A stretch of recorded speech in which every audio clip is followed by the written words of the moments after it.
Assalamualaikum warahmatullahi wabarakatuh teman-teman semua. Kembali lagi bersama saya Elvia Fitri Indrianis dari jurusan Pendidikan Guru Sekolah Dasar Fakultas Ilmu Pendidikan Universitas Negeri Padang. Nah, di video kali ini kita akan membahas tentang berbagai bentuk ekosistem alami, di mana berdasarkan tempatnya, ekosistem alami dapat dibedakan menjadi dua tipe, yaitu ekosistem perairan atau yang disebut dengan akuatik dan ekosistem darat atau yang juga disebut dengan terestrial. Ini merupakan salah satu tugas dari mata kuliah ilmu kealaman dasar dengan dosen pembimbingnya ialah Ibu Dr. Insinyur Hajah Rizda Amini MP. Sebelum kita membahas berbagai bentuk ekosistem alami, terlebih dahulu kita bahas tentang pengertian ekosistem. Ekosistem adalah interaksi yang terjadi antara makhluk hidup biotik dengan faktor fisik lingkungannya atau disebut juga dengan abiotik. Ekosistem dibedakan menjadi dua, yaitu ekosistem alami dan ekosistem buatan. Ekosistem alami adalah ekosistem yang terbentuk oleh proses alam dalam waktu yang sangat lama dan tanpa campur tangan manusia. Sedangkan ekosistem buatan adalah ekosistem yang terbentuk setelah adanya campur tangan manusia. Nah, seperti yang telah disebutkan di awal tadi, bahwa tipe-tipe ekosistem alami dibedakan menjadi dua, yaitu ekosistem perairan atau akuatik dan ekosistem darat atau terestrial. Pertama, kita akan bahas tentang ekosistem perairan atau akuatik. Ekosistem perairan adalah ekosistem yang komponen abiotiknya sebagian besar terdiri atas air. Makhluk hidup dalam ekosistem perairan dibagi menjadi beberapa kelompok, yaitu yang pertama, plankton, terdiri atas fitoplankton dan zooplankton. Organisme ini dapat bergerak dan berpindah tempat secara pasif karena pengaruh arus air, misalnya ganggang uniseluler dan protozoa. Selanjutnya ada nekton, yaitu organisme yang bergerak aktif atau berenang, misalnya ikan dan katak. Kelompok ketiga adalah neuston, adalah organisme yang mengapung di permukaan air, misalnya serangga air, teratai, eceng gondok, dan ganggang. Berikutnya ada kelompok hewan bernama bentos, organisme yang berada di dasar perairan, misalnya udang, kepiting, cacing, dan ganggang. Kelompok terakhir adalah perifiton, yaitu kelompok makhluk hidup yang melekat pada organisme lain, misalnya ganggang dan siput. Ekosistem perairan dibedakan menjadi dua macam, yaitu ekosistem air tawar dan ekosistem air laut. Pertama, kita bahas ekosistem air tawar terlebih dahulu. Ekosistem air tawar ini memiliki ciri-ciri abiotik sebagai berikut. Pertama, memiliki kadar garam atau salinitas yang rendah, bahkan lebih rendah daripada cairan sel makhluk hidup. Yang kedua, dipengaruhi oleh iklim dan cuaca. Dan yang ketiga adalah penetrasi atau masuknya cahaya matahari sangat kurang. Berdasarkan keadaan airnya, ekosistem air tawar dibedakan menjadi dua, yaitu ekosistem air tawar lentik atau tenang dan ekosistem air tawar loktik atau mengalir. Ekosistem air tawar lentik misalnya adalah danau dan rawa, sedangkan contoh dari ekosistem air tawar loktik seperti sungai dan air terjun.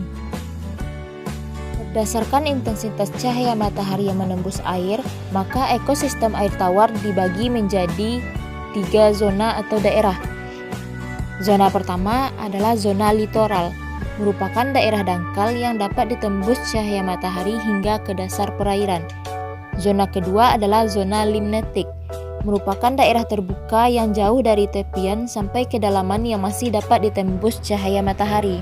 Dan zona ketiga adalah zona profundal, merupakan daerah yang dalam dan tidak dapat ditembus cahaya matahari. Di daerah ini tidak ditemukan organisme fotosintetik atau produsen, tetapi dihuni oleh hewan pemangsa dan organisme pengurai. Ekosistem perairan yang kedua adalah ekosistem air laut. Ekosistem ini memiliki ciri-ciri abiotik Yang pertama, memiliki kadar garam atau salinitas yang tinggi. Yang kedua, tidak dipengaruhi oleh iklim dan cuaca. Yang ketiga, habitat air laut saling berhubungan antara laut yang satu dengan laut yang lain. Ciri keempat adalah memiliki variasi perbedaan suhu di bagian permukaan dengan yang ada di kedalaman laut. Dan ciri-ciri terakhir adalah terdapat arus laut, yang pergerakannya dapat dipengaruhi oleh arah angin, perbedaan densitas atau massa jenis air, suhu, tekanan air, gaya gravitasi, dan gaya tektonik batuan bumi. Kemudian, berdasarkan intensitas cahaya matahari yang menembus air, ekosistem air laut dibagi menjadi 3 zona. Yang pertama adalah zona fotik, merupakan daerah yang dapat ditembus cahaya matahari dan kedalaman air kurang dari 200 meter. Zona kedua adalah zona twilight, merupakan daerah dengan kedalaman air 200 hingga 2000 meter. Cahaya matahari remang-remang sehingga tidak efektif untuk fotosintesis. Zona ketiga adalah zona afotik, merupakan daerah yang tidak dapat ditembus cahaya matahari hingga selalu gelap. Kedalaman air pada zona ini lebih dari 2000 meter. Selanjutnya, pembagian zona ekosistem air laut dimulai dari pantai hingga ke tengah laut adalah yang pertama, zona litoral atau pasang surut, merupakan daerah yang terendam saat terjadi pasang dan seperti daratan saat air laut surut. Zona ini berbatasan dengan daratan dan banyak dihuni kelompok hewan seperti bintang laut, bulu babi, udang, kepiting, dan cacing laut. Zona kedua adalah zona neritik, merupakan daerah laut dangkal yang kedalamannya kurang dari 200 meter. Zona ini dapat ditembus cahaya matahari dan banyak dihuni ganggang laut dan ikan. Zona ketiga adalah zona batial, memiliki kedalaman air 200 meter hingga 2000 meter dan keadaannya remang-remang. Di zona ini tidak ada produsen, melainkan dihuni oleh nekton atau organisme yang aktif berenang seperti ikan. Dan zona keempat adalah zona abisal, merupakan daerah palung laut yang keadaannya gelap. Kedalaman air di zona abisal lebih dari 2000 meter. Zona ini dihuni oleh hewan predator, detritivor atau pemakan sisa organisme, dan organisme pengurai. Berikutnya, kita akan bahas tentang macam-macam ekosistem air laut. Yang pertama adalah ekosistem laut dalam. Ekosistem laut dalam terdapat di laut dalam atau palung laut yang gelap karena tidak dapat ditembus oleh cahaya matahari. Pada ekosistem laut dalam, tidak ditemukan produsen. Organisme yang dominan adalah predator dan ikan yang pada penutup kulitnya mengandung fosfor sehingga dapat bercahaya di tempat yang gelap. Ekosistem air laut yang kedua adalah ekosistem terumbu karang. Ekosistem terumbu karang terdapat di laut yang dangkal dengan air yang jernih. Organisme yang hidup di ekosistem ini antara lain adalah kelompok hewan terumbu karang, hewan spons atau porifera, moluska seperti kerang dan siput, bintang laut, ikan, dan ganggang. Ekosistem ketiga adalah ekosistem estuari. Ekosistem ini terdapat di daerah percampuran antara air laut dengan air sungai. Salinitas air di estuari lebih rendah daripada air laut, tetapi lebih tinggi daripada air tawar. Di daerah estuari dapat ditemukan tipe ekosistem yang khas, yaitu padang lamun dan hutan mangrove. Padang lamun merupakan habitat pantai yang biasanya ditumbuhi seagrass. Tumbuhan ini memiliki rizom dan serabut akar, batang, daun, bunga, bahkan ada yang berbuah. Seagrass tumbuh menyebar membentuk padang rumput di dalam air dengan perpanjangan rizom. Jenis hewan yang ada di padang lamun antara lain adalah duyung, bulu babi, kepiting renang, udang, dan penyu. Sedangkan ekosistem hutan mangrove didominasi oleh tanaman bakau, kayu api, dan bogem. Hewan-hewan yang hidup di ekosistem ini antara lain adalah burung, buaya, ikan, biawak, kerang, siput, kepiting, dan udang. Hutan mangrove banyak terdapat di pesisir Pulau Sumatera, Jawa, Kalimantan, Papua, Bali, dan Sumbawa. Ekosistem air laut berikutnya adalah ekosistem pantai pasir. Ekosistem ini terdiri atas hamparan pasir yang selalu terkena deburan ombak air laut. Di tempat ini, angin bertiup kencang dan cahaya matahari bersinar kuat pada siang hari. Vegetasi atau tumbuhan yang dominan adalah formasi Pesca prae dan formasi Barringtonia. Hewan yang hidup di pantai pasir ini misalnya kepiting dan burung. Pantai pasir terdapat di Bali, Lombok, Papua, Bengkulu, dan Bantul atau Yogyakarta. Jenis ekosistem air laut terakhir adalah ekosistem pantai batu. Sesuai dengan namanya, ekosistem pantai batu memiliki banyak bongkahan batu besar maupun batu kecil. Organisme dominan yang ada di ekosistem ini antara lain adalah ganggang coklat, ganggang merah, siput, kerang, kepiting, dan burung. Ekosistem ini banyak terdapat di pantai selatan Jawa, pantai barat Sumatera, Bali, Nusa Tenggara, dan Maluku. Selanjutnya, kita akan membahas tentang ekosistem darat. Ekosistem darat meliputi area yang sangat luas yang disebut dengan bioma. Sebagian nama bioma disesuaikan dengan vegetasi atau tumbuhan yang hidup dominan di daerah tersebut. Terdapat 7 macam bioma yang ada di bumi, yang akan kita bahas satu persatu. Pertama adalah hutan hujan tropis. Hutan hujan tropis terdapat di wilayah Khatulistiwa, misalnya di lembah sungai Amazon, lembah sungai Kongo Amerika Selatan, dan Asia Tenggara seperti Indonesia, Thailand, dan Malaysia. Hutan hujan tropis memiliki ciri-ciri abiotik seperti curah hujan sangat tinggi dan matahari bersinar sepanjang tahun dengan suhu lingkungan antara 21 sampai dengan 30 derajat Celcius. Pohon-pohon di hutan hujan tropis tumbuh tinggi dan membentuk kanopi atau tudung. Sebagian besar hewan hidup di sekitar kanopi karena mudah mendapatkan makanan dan berpindah tempat. Sebagian besar hewan hidup di sekitar daerah kanopi karena mudah mendapatkan makanan dan berpindah tempat. Banyak pula ditemukan hewan yang bisa terbang atau memanjat, seperti burung, kelelawar, serangga, monyet, ular, dan tupai.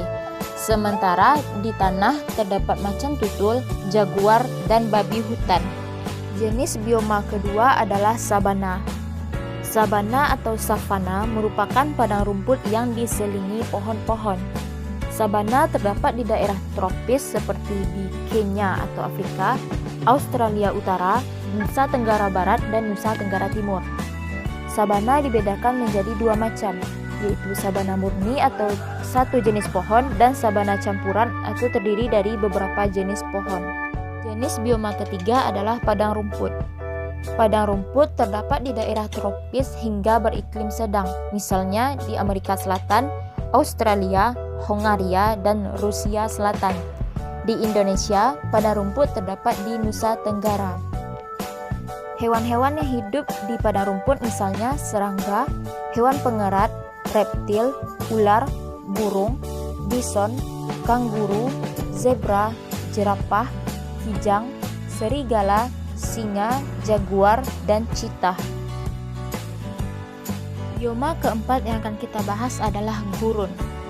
Gurun merupakan padang luas yang tandus karena hujan sangat jarang turun di daerah tersebut. Contohnya adalah gurun Gobi di Asia dan gurun Sahara di Afrika. Ciri-ciri lingkungan abiotik gurun antara lain curah hujan yang sangat rendah, keadaan tanah yang sangat tandus dan tidak dapat menyimpan air, kecepatan evaporasi atau penguapan yang sangat tinggi, kelembapan udara yang sangat rendah, dan suhu lingkungan di beberapa gurun bisa sangat panas, dengan suhu di siang hari mencapai 60 derajat Celcius, sedangkan malam hari mencapai 0 derajat Celcius. Jenis bioma kelima adalah hutan gugur. Hutan gugur terdapat di daerah yang mengalami 4 musim, yaitu musim panas, musim semi, musim dingin, dan musim gugur. Misalnya di Amerika Serikat bagian timur, Chili, Eropa Barat, dan Asia Timur.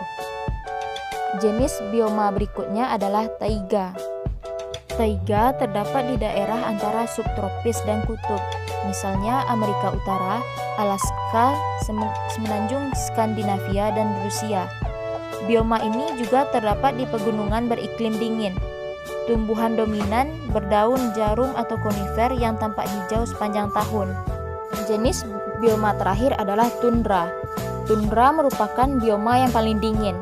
Bioma tundra dibedakan atas dua macam, yaitu tundra arktik dan tundra alpin. Tundra arktik terdapat di daerah kutub utara atau Arktik, Rusia, Siberia, Kanada, dan Finlandia. Tanahnya ditutupi oleh salju yang mencair di musim panas. Pada musim dingin, tidak ada cahaya matahari yang berlangsung selama sekitar 9 bulan. Matahari baru bersinar di musim panas yang hanya berlangsung sekitar 3 bulan. Sedangkan tundra alpin terdapat di puncak pegunungan yang tinggi, misalnya di puncak Gunung Jayawijaya yang ada di Papua. Vegetasi tundra alpin didominasi oleh rumput alang-alang, perdu, lumut daun, dan lichen. Sekianlah pembahasan kita pada video kali ini.